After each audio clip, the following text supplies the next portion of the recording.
est un premier pas vers la liberté et le parcours obligé de toute jeune fille de modeste naissance, sans beaucoup de scrupules ni de moralité et avide de gagner de l'argent.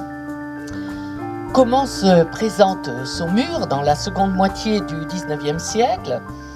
On raconte... Juste en face de nous, on a ce très beau fleuve, ce fleuve majestueux qu'est la Loire, et qui caresse le coteau et cette maison qui date de la fin du XVIIIe siècle, qui a été construite par la famille du marquis du Plessis, et pour ses enfants. Et après, il y a eu plusieurs propriétaires, et le plus célèbre est le docteur Alix, d'où la rue Alix par laquelle vous êtes arrivé. Et le docteur Alix était le médecin de Victor Hugo.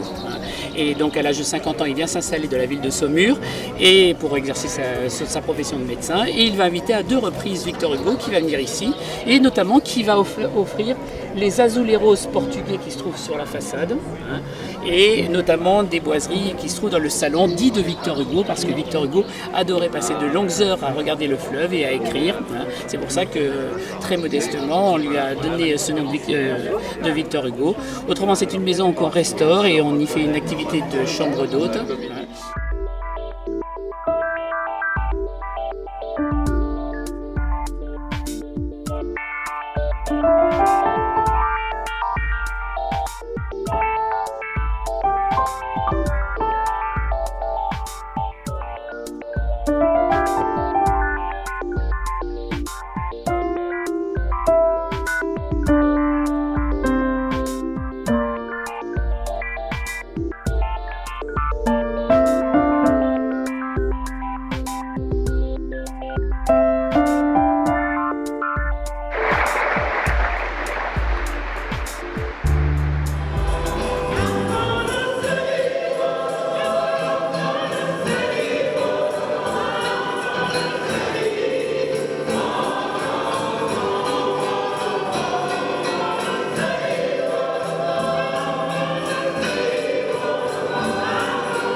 cette richesse de patrimoine, elle est bien présente parce que les édifices, les beaux édifices ne manquent pas ici.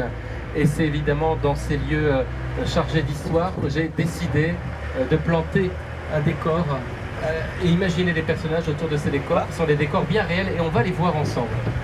Très bonne idée d'avoir choisi en particulier le quartier de Fenay, qui peut-être pour les générations d'aujourd'hui souffre, voilà, souffre peut-être de sa vétusté, mais il est en train de renaître de ses cendres. Et il faut savoir qu'au XVIIIe et XIXe siècle, c'était un quartier très riche, avec de très grandes familles de négociants. Alors justement, vous faites bien de le préciser, Sophie, des négociants en objets de piété, c'est justement la profession de deux de mes personnages. Ils sont fabricants, pâte-notriers, disait-on à l'époque, de ces objets de piété. On est dans le quartier qui concerne ce milieu d'affaires. Nous sommes dans le quartier du Fenay. Deux grandes familles effectivement implantées sur le quai Maillot avec les usines de la famille Maillot pour les objets de piété. Je n'oublierai pas la famille Dupuis-Charlemagne, plutôt sur le vin. Ne serait-ce pas justement, ma chère Sophie, là, sur notre droite, la propriété de la famille Maillot?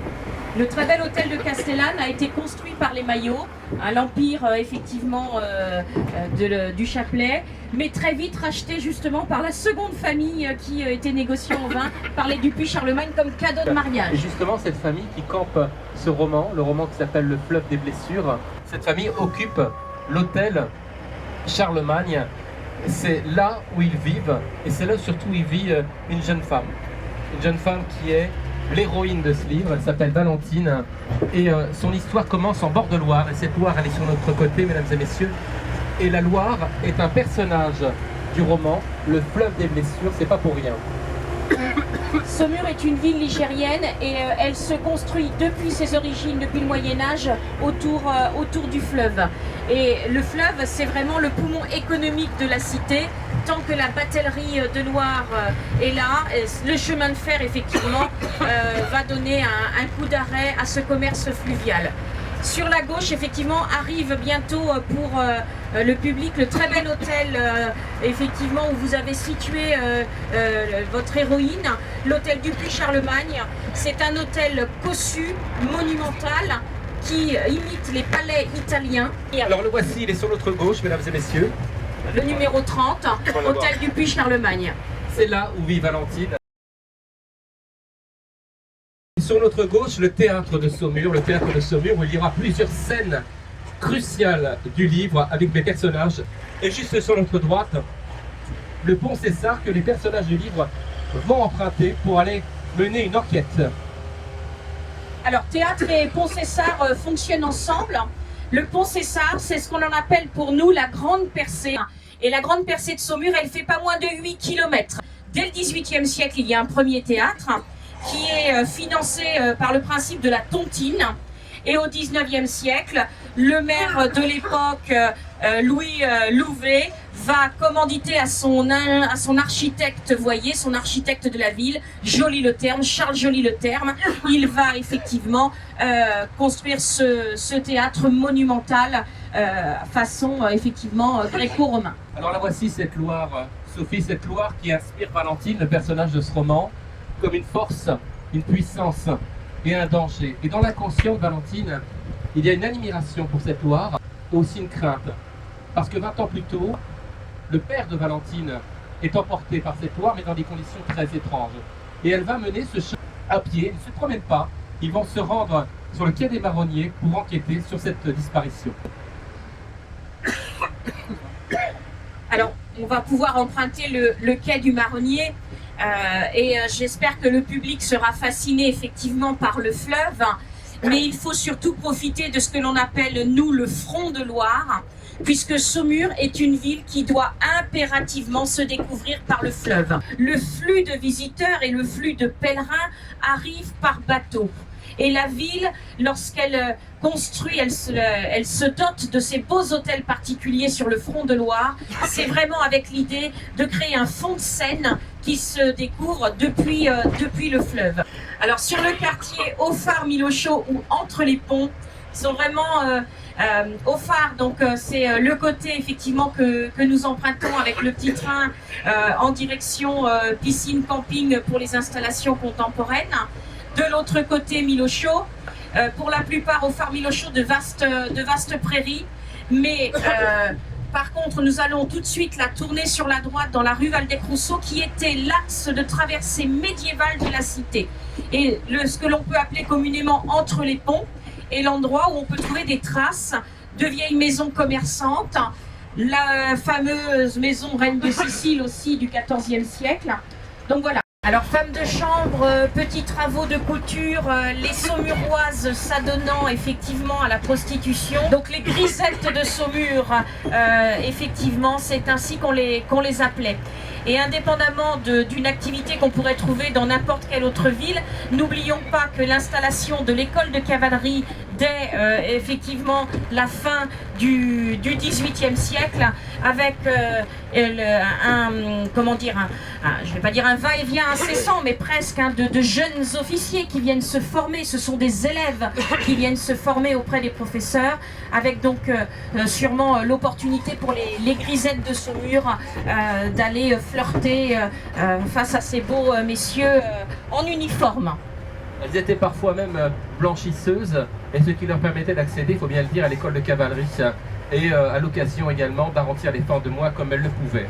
Je vous propose d'admirer notre château, mesdames et messieurs. Ce château, eh bien, Valentine, elle aussi, pourra l'admirer au travers des rares moments de détente qu'elle a. Et regardez bien, le bel édifice à plusieurs étages que vous voyez, eh bien, Valentine habite, ou du moins loge, dans ce qu'on appelait au 19e siècle un galetas. Ce mot existe toujours dans la langue française. Un galetas, c'est plus ou moins les combles. Le mot est devenu désuet. Ces chiens assis, vous voyez, eh bien, c'est là où vivait Valentine, dans un petit réduit de bonne. Comme toutes les bonnes, elle habite dans le Calta. Et on a pu apercevoir un petit bout de la coupole, de la rotonde de Notre-Dame des Sardiniers, où elle aura l'occasion de s'y rendre pour un office funéraire. Alors je ne dirais pas qui meurt dans le livre, je vous laisse le découvrir. Cette tradition saumuroise, tu as évoqué tout à l'heure donc l'industrie pâte-notrière. Et effectivement, le pâte-notrier qui vient de Paster Noster, effectivement, et le rythme de prière qu'on assurait en égrénant le chapelet.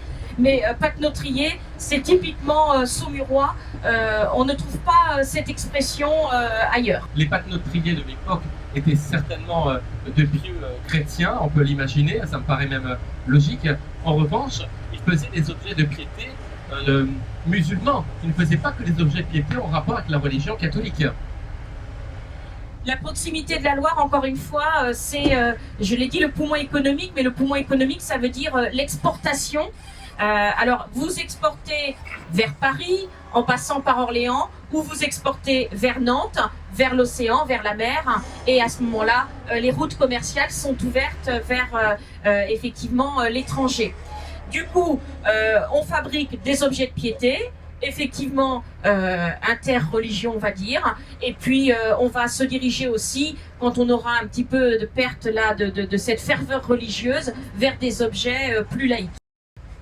Alors, vous l'avez très bien dit tout à l'heure, Sophie, le bateau à voile, les gabarres auront un rôle commercial extrêmement important puisqu'ils mèneront ces chargements de chapelets et d'autres objets, même des pierres, notamment grâce à leur fond plat.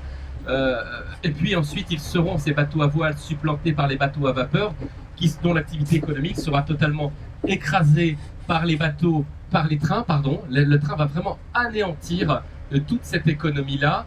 On gagnera du temps, on gagnera en efficacité, on gagnera en prix. Le train va littéralement détruire l'activité économique de la Loire. Alors pour l'appellation train, j'en profite d'ailleurs, pour la batellerie traditionnelle, on voyageait justement en train de gabarre. On accrochait les bateaux les uns aux autres et pas forcément pour s'entraîner. Si on est maté, voilé, on est poussé par le vent, c'est que se trouvait la problématique de passer les ponts. Et quand il fallait par exemple passer sous le pont Cessart, eh bien il fallait obligatoirement être à la traîne, puisque le premier bateau allait démater, plier la voile et passer sous le pont, mais pour pouvoir être poussé, puisqu'il a un tonnage relativement important, il fallait qu'il soit poussé par la force des autres qui sont accrochés derrière, et il fallait des mariniers aguerris qui, au fur et à mesure que l'on passait sous le pont, puissent remater, revoiler les premiers et dans la suite démater les bateaux. Je précise que pour remonter à voile, j'ai bien dit remonter, on utilise les bateaux à voile uniquement pour remonter la Loire vers Orléans. Pour la descendre, c'est le courant qui va pousser les bateaux, on ne voile pas. Donc, quand vous retrouvez des vieilles gravures de Saumur avec des gabarres ou des bateaux à voile, regardez bien dans le sens où les voiles sont gonflées. Elles sont gonflées uniquement dans le sens pour remonter. Pour descendre, les sapines, qui parfois n'étaient ni matées ni voilées du coup, et les sapines, puisqu'elles n'ont pas capacité à retourner à l'envoyeur, eh bien, arriver sur les ports où elles ont déchargé leurs marchandises, eh bien, ça sert de bois de chauffage et on les démonte arrivés à quai. Seul Émile Zola, je crois, est capable de décrire que travailler c'est une horreur, surtout quand on travaille dans des conditions difficiles. Mais on peut le dire, Sophie Sassier, que la batterie à 6 h du matin en hiver dehors, c'était l'horreur. Alors, c'était sûrement effectivement des activités très rudes. J'ose espérer effectivement qu'au-delà de l'amour du métier, c'est vraiment l'amour de son territoire et de cet environnement ligérien qui peut-être faisait passer la pilule. Sur les métiers de marinier batelier, il faut savoir qu'il y avait une hiérarchie et les corporations. Mais attention, les corporations, elles sont tenues par les marchands mariniers qui possèdent des flottes. Et quand on est un simple batelier, on loue ses bras et on n'a pas beaucoup de travail. On est payé misère, c'est besogneux et parfois on peut se retrouver marinier, tonnelier et dans les périodes où on ne peut pas effectivement naviguer sur le fleuve, on cumule d'autres métiers. Et ceux qui ont la part du lion, ce sont ceux qui possèdent plusieurs bateaux et qui font travailler ces simples manœuvres. Alors, ce qui est étonnant, Sophie, dans les recherches que j'ai faites pour ce livre, c'est de découvrir que la plupart des bateliers ne savent pas nager. Alors, tu as raison, Joanne, et on s'en remet bien entendu à Saint-Nicolas, notamment. On a une église à Saumur dédiée à Saint-Nicolas, le saint patron des mariniers. On a une croyance très forte et du coup, eh bien, on va essayer de se prémunir contre les mauvais coups du sort en faisant un certain nombre de dévotions avant de partir. La Loire est une femme, Sophie. Alors, une femme indomptable peut-être, mais je vais casser un mythe, surtout pas sauvage. Il faut arrêter d'imaginer cette Loire sauvage. C'est une Loire qui est anthropophisée depuis le néolithique. Les archéologues ont retrouvé des traces de bateaux, de franchissements depuis très tôt. Donc, elle est effectivement capricieuse, mais elle n'est surtout pas sauvage. Merci à Sophie Sassier qu'on peut applaudir et à nos invités.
peu, mais il faut imaginer d'abord cette salle extrêmement vide. Donc comme les meubles ne décorent pas, ben, ce sont les murs qui doivent porter les décors.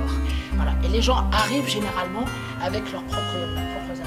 Donc voilà, on a cette première galerie qui est assez impressionnante par sa taille. On ne la chauffe pas, on la traverse sans... Pas de chance. De 30 ans. Pas de chance, vous avez 30 ans. droit à des aides.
Dans un lieu extraordinaire que tout le monde en rêverait, on l'a à notre porte et on n'en bénéficie pas assez.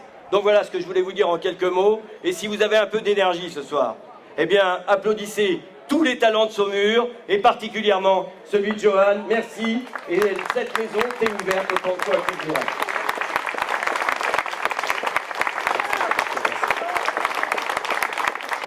Jackie, un oubli de ta part, ou plutôt une confusion, t'honore. Je ne suis pas venu te voir pour te demander le château. Je ne suis jamais venu te voir pour te demander le château. Je suis venu te voir en te disant j'aimerais dédicacer mon livre quelque part. Et c'est toi qui m'as dit viens donc le faire au château. C'est une nuance importante, Jackie. C'est parce que ça veut dire que systématiquement, toi, quand tu as la possibilité de faire quelque chose, eh bien tu le fais. Tu vas au-devant de l'idée. C'est ça être dynamique. Mesdames et messieurs, vous l'êtes aussi dynamique par votre présence, par votre gentillesse, par les mots que vous nous donnez toute la journée, les mots positifs. Merci à toutes les personnes, tous les sites touristiques qui ont ouvert leurs portes. Vas-y Françoise, dis-moi ton truc. C'est pas la nôtre. Merci infiniment. Belle soirée en musique avec Alexandre Clochard, qui est un vrai pianiste de Saumur et dont le talent s'exportera. Bienvenue à Cœur Couleur Gospel d'Angers, qui sont avec nous. On continue en musique, on continue autour des meilleurs vins, avec la Veuve Amiot, avec Combier. On s'amuse, restez avec nous. Merci Jackie. Merci.